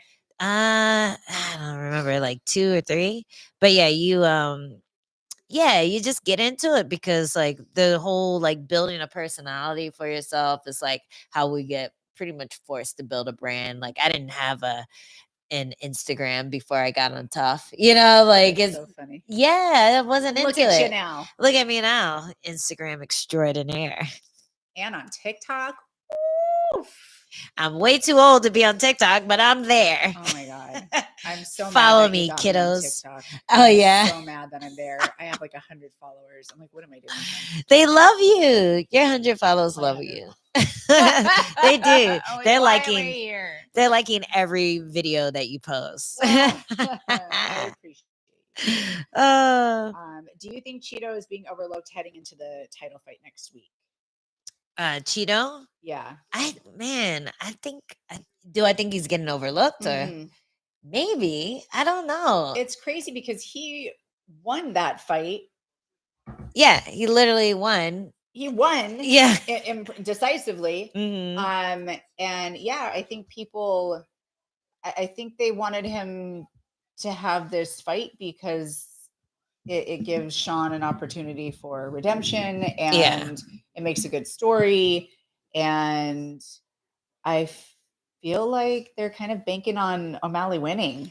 Well, I think the thing is, Cheeto hasn't looked as improved as O'Malley has since that fight. And I think that's the biggest thing that people are kind of looking at. Like, I still go back to O'Malley's fight against Piotr Jan. And even though I didn't think he won, I was extremely impressed with his performance. Like at one point, he took him down. You know, like I was like, how the hell did that happen? What are you doing in there, Piotr? It wouldn't have counted as a takedown in a wrestling tournament. Yeah, but it was still an attempt that no one expected to happen. True. So I felt like there were a lot of kind of things that what is that? Oh, okay. There are a lot of things that he improved on, and then you saw it even more when he fought Aljamain Sterling. So I think those last two, or not last two, but those two big wins are putting him way ahead of Cheeto's last couple of wins, because he even lost recently too. It's a weird title shot for me. Yeah, it's like how, I mean, okay, like you beat him, so yeah, that's deserving, but also timing is a little weird. Yeah. But I think O'Malley probably had a list of people who he would rather fight, and he picked Cheeto. Yeah. Because, yeah. It makes sense. He didn't lose to him in his head. 17-0, baby. I need to change my record so it matches all the fights that I thought I lost or I thought I won. So I try to be like a, live and let live kind of person. But every once in a while, somebody will, irk me and I'll be like, I'm not going to let this stand. There was my first opponent ever. Her name is Sally Krumdiak. And I fought her in Evansville, Indiana for hook and shoot. And this is like almost 2 decades ago. And I'm like, this is a long time ago. I'm like, what is hook and shoot? Where is Evansville, Indiana? So, Evansville, Indiana is no place I need to ever visit again, but it was very nice while I was there. And hook and shoot was actually, it was run by this guy, Jeff Osborne, who also did like Bodog fights. He always pushed the women. Okay. He always showcased them. We weren't just like a novelty. We weren't just like a swing bout. We weren't just, something that he put on there. Yeah. To, I don't know, gain a little bit of attention. He really believed in women's MMA. Okay. I really appreciated that about him. Nice. He always put the women on the main cards, the main events, and he really believed in women's MMA. Probably just had a weird fetish. That's neither here nor there. It's a possibility. But I really appreciate it because he was giving women opportunities when nobody else would. Yeah. And so I fought this girl, Sally. I submitted her in the first round by triangle. And she went on for years and years and years, unbeknownst to me, saying like, because they didn't like Sherdog and a bunch of the other MMA platforms with our records on it, like Tapology. They never recorded that fight.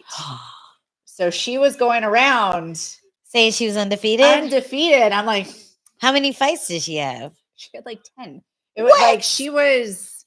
That's just rude. I was like, oh, that's so rude. I beat you. I have proof. So I was like, hold up. Excuse me. No. So I sent them the information. I was like, actually, she has a loss on her record. Good for you. I'd be so mad if that happened. Like, no. Yo, I beat this hoe. Like, no. You are not undefeated. Years. Was it like her first fight or something? Or I think it was her like second MMA fight. Okay. When I fought her. Huh. But she had been going on and on and on for years, just like living a lie happily. Rude. So rude. And I'm normally, I'm just like, like, it's fine, whatever. But that one I couldn't let stand. Yeah, no, screw that. If you want to pull that thing across, it might you like tighten the knob. Well, but it's I'm not sure which way. Is that the way? I think it's the other way. Ooh, there you go. Yeah, tighten that knob. Get it. Oh, okay. I think it's tight. There you go. Yeah. Yeah. Pointing right at you. Pointing right at the moneymaker. There he is. Oh, look at this cute little toga. I love it. I wish I was that patriotic. I know. To, wear the flag. He has a way cooler flag than we do. But I mean, it always feels like kind of weird to wear the American flag when you're like in America, like representing America against an American. which is usually the case. I don't know. Maybe I should whip out a flag for my next fight. I'll fight a Brazilian for the 10th time. Maybe I should wear a Brazilian flag. I feel like we can wear whatever colors we want. Yeah, whatever colors we want. I'm a little sick of the blue or the white or the black. Why don't we get red? Yeah, I want red. We should have red. Yeah, I mean that. It's Why a not? no-brainer. Yeah. It's the first one that they say when you talk about the flag. Yes. Red, white, and blue. Where's our red? Hell. Can't even be patriotic if I want to. And I've been getting a lot of compliments every time I wear red. Okay. Yeah. Well, to be fair, the last time I saw you wear red, it was barely covering your butt cheek. So that was probably why. Yeah, I mean, the butt cheeks help. They draw attention to the color. No, but Corey Sandhagen, she came to visit and was training with us for a little bit. We went to UFC together and everything. But Corey Sandhagen? I mean, Corey Sandhagen. Corey McKenna. Wait, what? He did? I'm like, why are you acting like you don't know her? I was like, I'm sorry, I missed that. Miss Corey Sandhagen. Wow, I would have loved to have trained with him. Oh man. Wrong Corey. Corey McKenna. How many sips of wine have you had? One. This is ridiculous.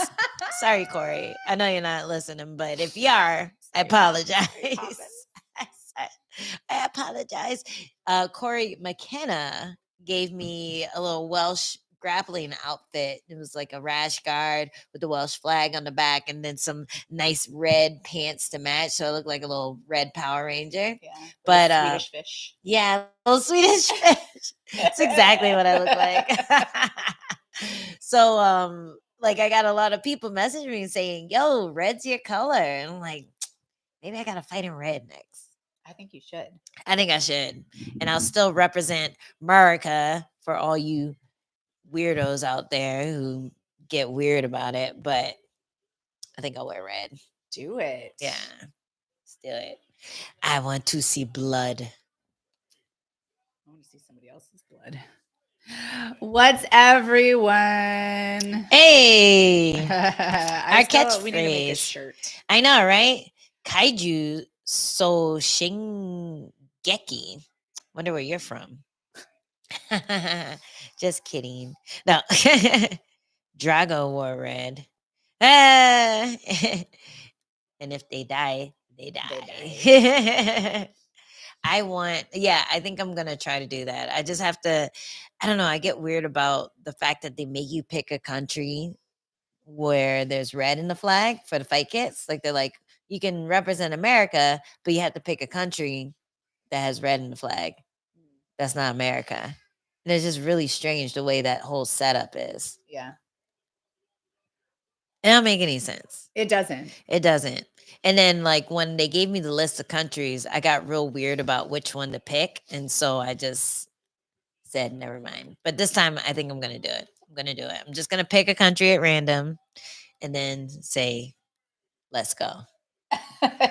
China. Here we come. There we go. Yeah. I was thinking Sweden. China works. Maybe Suriname. Suriname would be fun. Look like a Christmas tree. Yeah, I love red it. And green. I love it. Festive. Dude, this guy's so big. Yeah, but he doesn't have a booty. He doesn't. No booty. He doesn't. I like Jarinzo's. You guys already had an opportunity to touch gloves. Don't do it again. No, let's not. Stop. He's like, sure, whatever. I'm not big on the glove touching. The only time I've touched gloves is with freaking Karolina Kalkevich because she's so fucking sweet and I like her so much. And and how did that end up? Sport. Well, I won, so it was fine. But she cheap shotted you, right?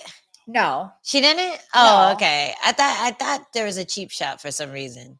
Maybe. Oh no, she said something rude to you. Oh, she said something super rude. Tell us what she said.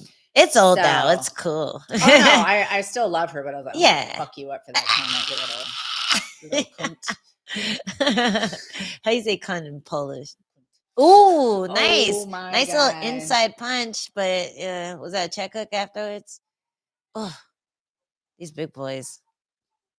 So when I was Ooh. scheduled to fight Carolina, Ooh. I was excited because I'm a big fan of hers, and I think she's an awesome fighter. I thought we would make really good, dance partners. Put on a Music good in the show. cage. Exactly, because it takes two. So I was really excited, and I was like, oh, I'm not going to get any like shit talking from her. She's super respectful, and we were at the ceremonial weigh-ins, and we were facing off, and she's smiling at me. We're smiling at each other for our face off, and she says, Joanna says hello. Wait, say it again. She says, Joanna says hello. Mm-hmm. And I was like, oh, that's nice. Tell her I said hello. And in my head, I was like, you're going to die for that. You're going to die. You think that's funny? You think that's cute? It can be cute too. Yeah, you were real cute when you ripped her arm off. Yes. Like, I'll send it to Joanna in a package. Rude. Yeah, that was mad rude. Yeah, I was very surprised too. I was kind of caught off guard. I was like, oh. Well, I'm surprised he still touched gloves with her after that. You know what? It is what it is. Touching gloves, not touching gloves, anything like that. I'm still going to try and be a good sport. Ooh. Yo, our boy's doing good. I think we might get a pick win finally. Yeah, I know. Knock on wood. Yeah, that's real wood too. As he's backing him up against the cage. Sorry. Get out of there, Shamil. Back it up, man. Dude, he's God. He's like But man, you can never count Rozenstruik out. No. Like ever. No. Well, it was like the last second of the last round. Yeah. And he was down and out, and he just in that Overeem fight. Yeah. I was there with my mom because it was in DC. So I was like, oh, let me go to UFC with my mom. And we're watching the fight, and I could tell she's getting bored. And she's like, oh, maybe we should start moving. I'm like, this should be a quick fight. And then it was really long. It was 5 rounds, last second to last round.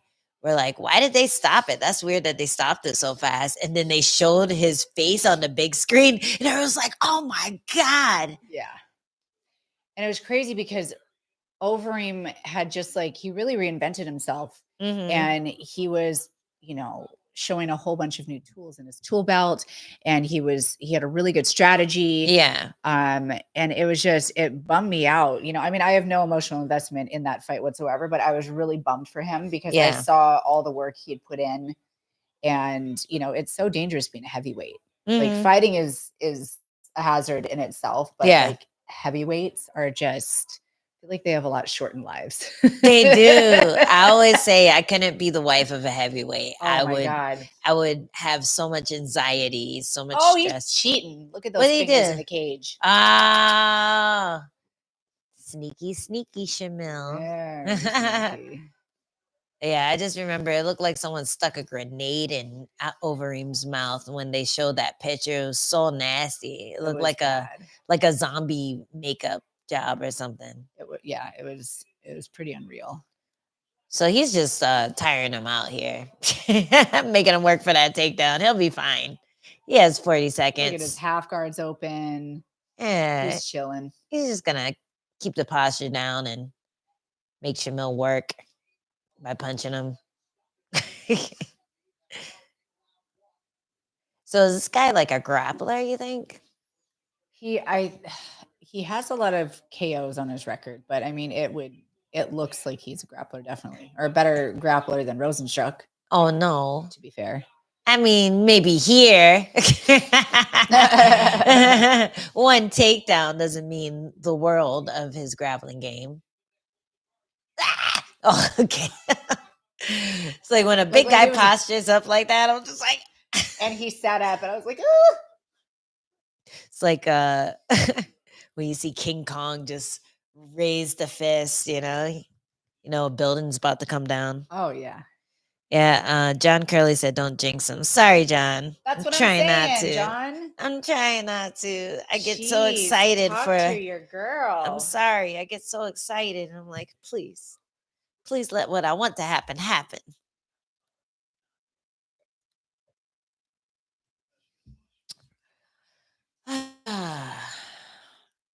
pretty impressed with this setup. If you do say so yourself. Angela is so cute. She set up this whole thing. She took all this time and preparation. I did. It looks great. You know what I think I'll change though? I think I'll get us some headsets so we don't have to lean into the microphone. But I wonder if it's gonna be as good, you know? Like are the oh, that was a nice takedown. Fucking pick up the leg and trip it. So what is it called? Like a treetop trip or something like that. Tabletop, treetop. Tabletop. That's what it is. Ugh. It's heavyweights. Oh my goodness. So this card was supposed to be in Saudi Arabia. You think they would have been Yes. happy with it? No. No, it's a really good card. I mean, well, obviously they weren't going to be happy with it. I mean, just from the performances and stuff, because they were good fights, but it wasn't like one of those sleeper cards where everyone's like, "Oh my god, this fight card." I mean, yeah, it just sounds like they wanted like their own UFC 300. Yeah. It is the way it made it sound like. Did they reschedule that yet, or are they still waiting? I have no clue. They're waiting for Francis Ngannou versus Anthony Joshua. That's in Saudi Arabia, right? That one's in Saudi Arabia. Yeah. Well, I'm just saying they're waiting for that to happen. They're like, all right, give us something better. Yeah, it's hard. It's like what do you get for somebody who can have whatever they want, whenever they want? Yeah, you know? yeah. Did you see the commercial for that? The Francis Ngannou commercial? No. It's so cool. It just tickles every fancy of like the 80s like video game culture and stuff. Like it looks like Capcom versus Marvel, like the art in it. They basically like Francis bumps into Joshua and then they turn into like a Street Fighter game. And then they're like hitting each other and then they change stages. It's really cool. It's maybe my favorite like fighting commercial ever. Huh. I have. It was so cool. Where did you see it? Was it on Instagram or something? Yeah, it was on Instagram. I don't watch TV. I was gonna say. But it's really cool. Yeah, go to Francis Ngannou's Instagram page and you'll see it. I'm going. Yeah. I'll tell you if you miss anything. This guy looks like a bad guy out of Aladdin. Like the ones who like stop him from stealing the fruit. Oh shit! It's in a week. Yeah, it's coming up. It's coming up.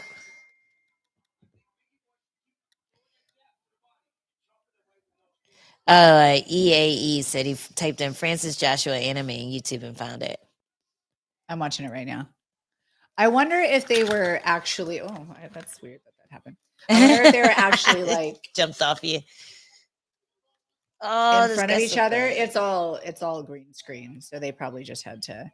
That is so cool. I wouldn't be surprised if they were chill enough to just shoot a commercial together.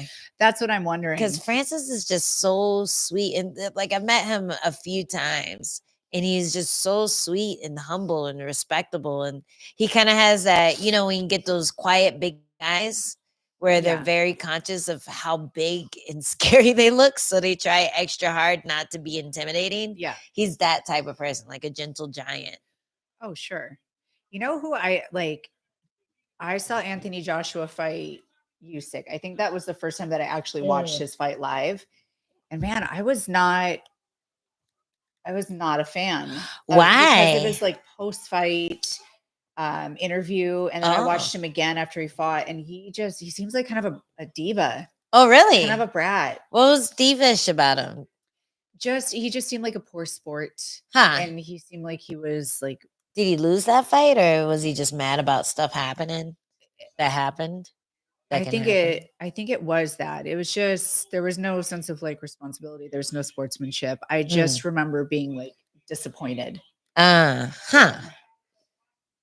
have to look into that. I don't know anything about boxing. I'm so bad. I need to get better at it because a lot of times I'll see something. I'm like, "Ooh, that's nice. I should use it." But I've been like deep into my grappling journey, my jujitsu You and can't be bothered judo anymore. wrestling journey. I'm not. I don't even like to throw punches anymore. They're just setups for my takedowns now. Like my next fight is just gonna look like this. Just I'm gonna be Shamil. Just gonna be pushing him up against the fence, going for tabletop takedowns, making it nice and stale. Mm. Oh, he looks frustrated. Come on, Biggie boy, you got this. Let's go.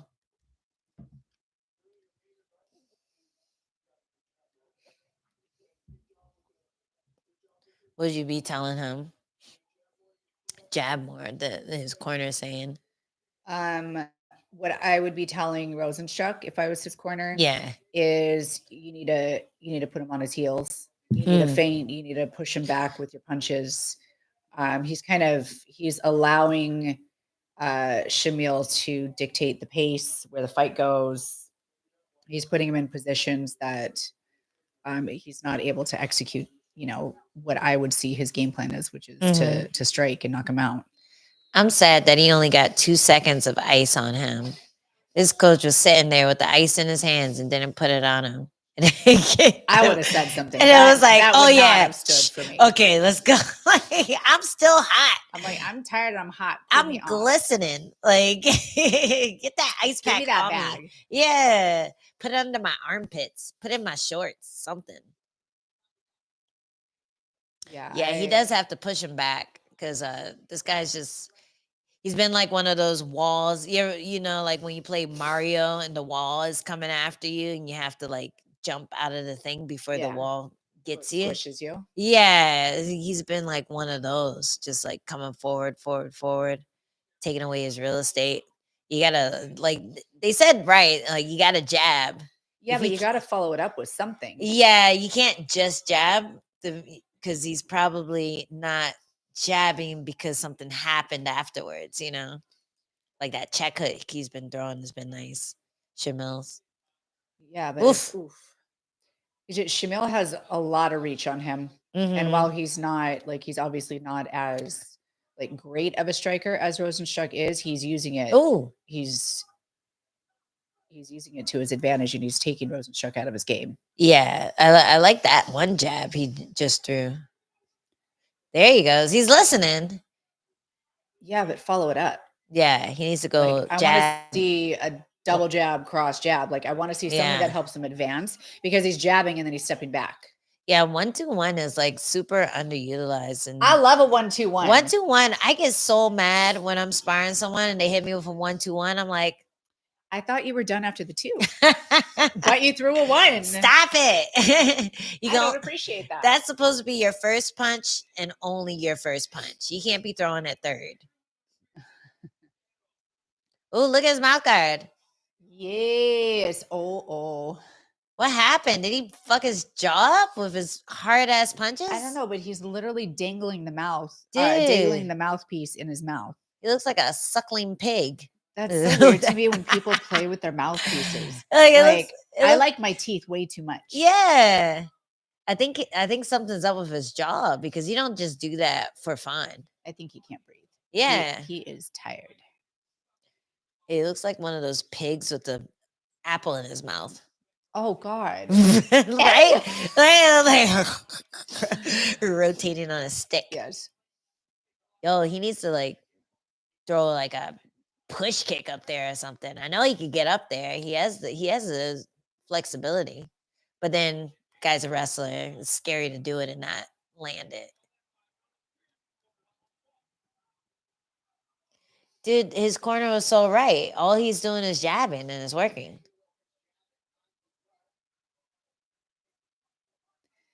Kaiju. I hope I'm saying that right. Kaiju. Yeah. Will Jessica be in Beck's corner in future BKFC events? Yeah, absolutely. I love going and supporting Beck. She'll come here when she fights in the US, she'll come here, a week or 2 ahead of time, and I get to spend time with her. And then I love supporting her in her fights. I've been in her corner a lot. And yeah, I love getting to be there and sharing those experiences with her and supporting her. So is that a yes? Yes. When's the next one? Do you know? I have no clue. Oh, Yeah, no clue.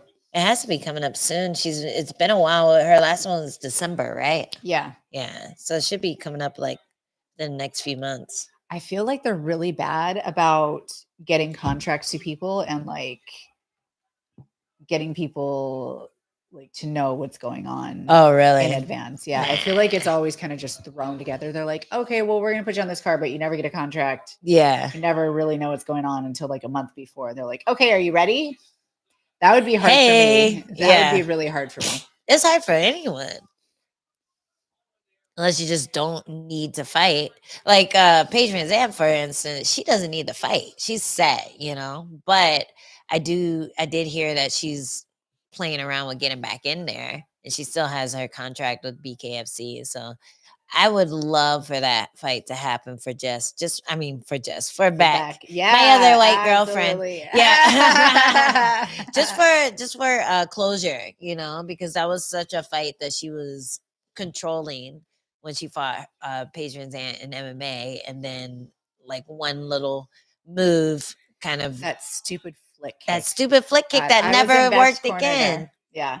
Yeah. I was in Beck's corner and I was baffled. It was crazy. And it wasn't like a full knockout. Like she was recovering. Like I wish people will like hate on me for this and say I'm biased and stuff, but I'm like, you could have given her like a couple seconds more and she was like working up. Yeah. You know? Well, I always say I think I'm super thankful. I mean, for Jason Herzog when he cornered me or when he refed for the Limos fight, because up until that fight, Limos had been getting early stoppage knockouts against everyone. Every time she dropped someone, the ref would jump in and stop it. And I'm like, yo, like, please let me fight. And he totally respected it. He knew how tough I was. I think he cornered me ref me for the Dern fight too, maybe. Whoever it was, they gave me a lot of time to work. But it was I was thankful for that because like Limos legit dropped me, but immediately afterwards I was able to fight up and like land a lot of good stuff, and I felt like that was the only moment of the round that I lost. So it's really important for people to know when to get in there, and I think for women especially, you see them get hurt and you're like, oh no, save the poor thing. She needs to make sandwiches, you know, like she has kids to rear, you know, like she can't be in here getting dropped. No, it's a hard one because there's always, I mean, we're human. There's room for error. There's emotion attached to. And I'm the same thing when a girl gets dropped. I'm like, oh, poor thing. And I see a guy get dropped. I'm like, he knew what he signed up for. Let him fight. You know, like it's very sexist of everyone, not just the guys.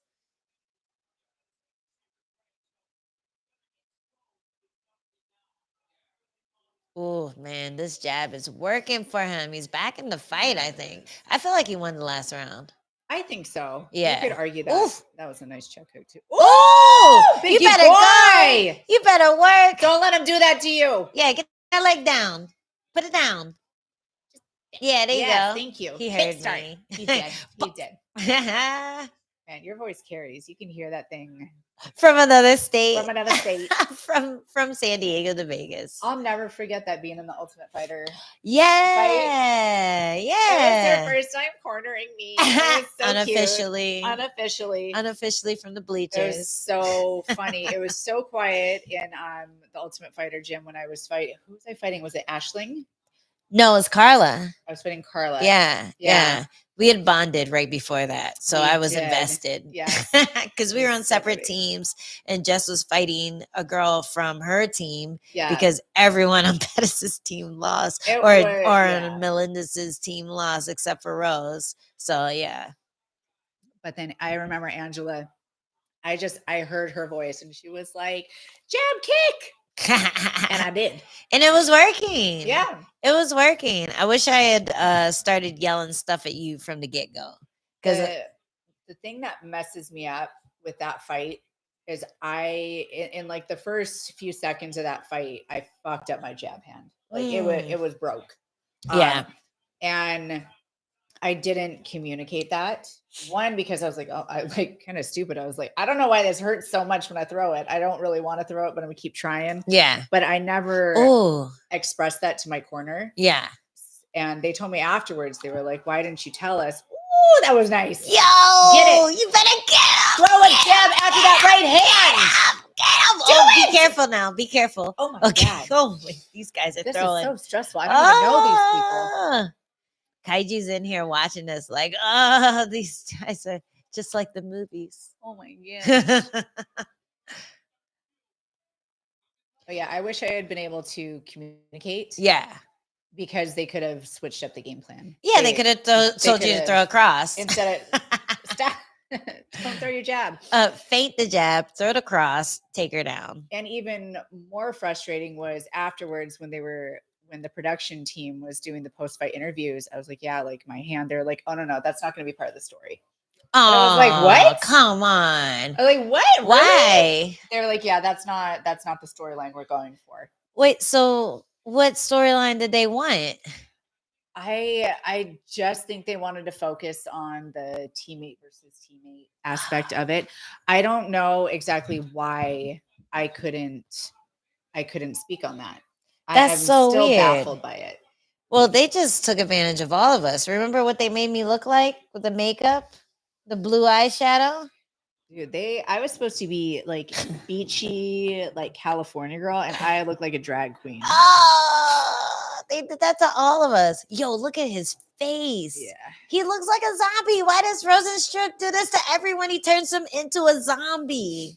He is undead right now and still coming after him. Be safe, bro. You got this. Just keep your mouthpiece in, please. Oh, man. That jab. He's going like jab, up jab, jab hook. Oh, he knocked it out. What a good story. Yo, that is so nice. It is because he already so nice. I mean, you destroy one person's face, you might get a conscience after that to not do it again. What I like him now. He's I mean, awesome. I didn't not like him before. Like I was always impressed by him, but I really like him. He's now. awesome. You know, I have a shirt from him. He sent me a little walkout shirt. Oh, I had it in the room, but I'm scared to get up again because of the wires. Don't do it. I'll get it afterwards. Oh, what? Hey, yo. Look at you mixing it up. Hit him with a little teddy. Oh my God. Yo. Yes. Oh, and we got one more round. Oh, let's go, family. Yes, let's go. Man, I don't know how you guys do it. I don't want my family there. I don't want anybody there when I fight. You know, I was like that for a while, and then eventually, I think you have to like win with your family there, and then lose with your family there, and it has to go okay. You know, like, and if it goes okay when you lose, then that's when you get over that fear of having them there. But not everyone's family is equipped to be there for you when you lose. Like I forget who it was, but I remember my fight in Florida versus Emily Ducote. I was lucky that my family always comes on the East Coast fights for sure. And I was lucky that I won that fight, but then another guy on the card lost. And we were just like kind of hanging out in the hotel and we're talking to this guy's family. He wasn't there, but we're talking to his family. And one of the guys is just like, you know, we all came up out here to support him, but he lost. So it's kind of a drag. And I'm like, well, yeah, it must suck to be the person that actually fought and lost, doesn't it? Thank you know, like it's just like people get so selfish sometimes because they want to be part of the entourage and part of the party when it's going well. Everybody loves a winner. Yeah, everyone loves a winner, and especially if you could say like, oh, I knew them before they won. But when you lose, if the people aren't there for you, like for real there for you, then it sucks to have them there in the first place. So like I have a small family, like only my mom and my brother really come through when I fight, but like they're right or die. I could be on a 10 fight lose streak and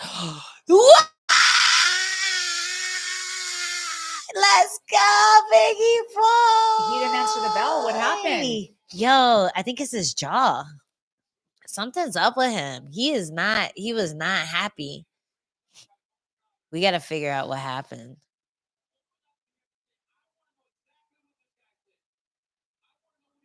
Tell us what he said. Look at him glistening with that winter glow.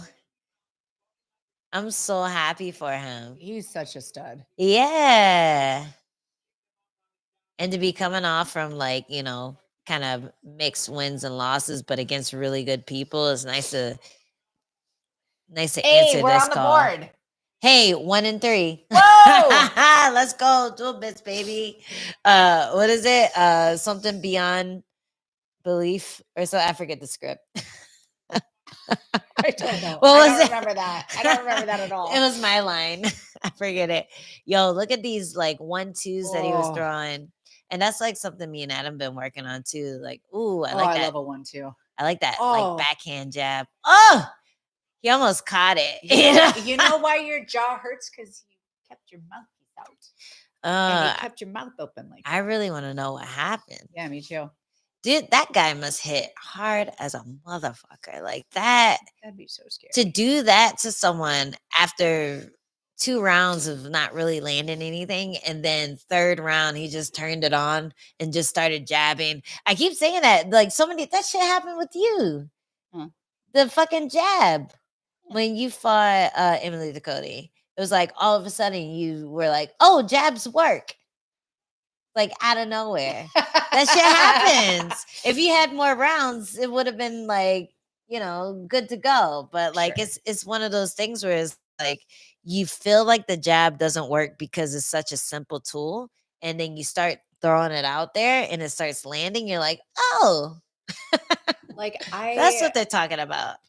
I get really frustrated with my jab because I feel like it's supposed to like be like stiffer, more pop, you know? Oh yeah. And I don't feel that on mitts, and I don't necessarily get a reaction from people when I spar. Yeah. So it's just like that feedback. Yeah. Makes it challenging to like rely on it sometimes. Yeah, for sure. Yeah. Oh, Adam's calling me. Let me just what does he want? Text him and see what he wants. Yeah, it definitely has I think you should start asking people what they felt after you spar, because it's definitely like it definitely has some effect, you know? Yeah. And that's my problem too. A lot of people have good poker faces. Yeah. And then it's hard to tell what's really working or not. Congratulations. Oh, I'm so happy for him.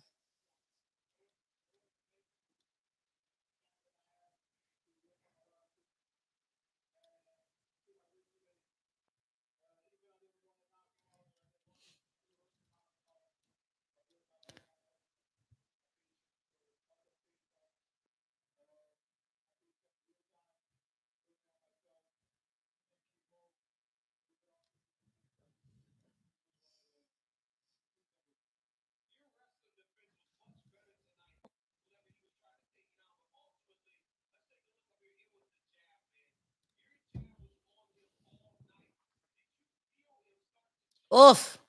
That jab, man. He puts that shoulder into it. Oh man. Oh, his face looks so sad. I know. And the size of him too is like he looks so much smaller than this guy. Yeah. But was just able to like get his whole body behind those jabs. It's like a little chocolate Mark Hunt, you know, like just able to like get that in there. I mean, to be fair, he has better reach than Mark Hunt for sure. For sure.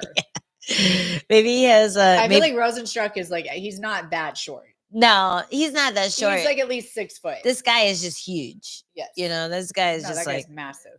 Mad big.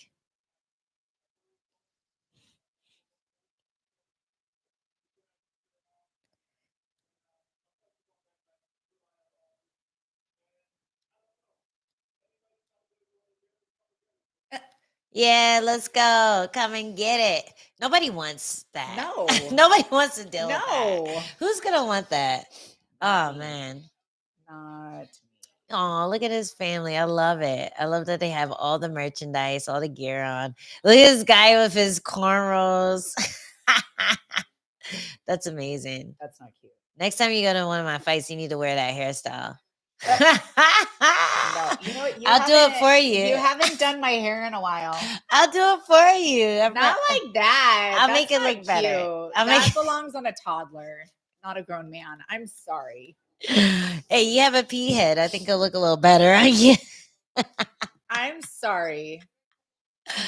Oh man.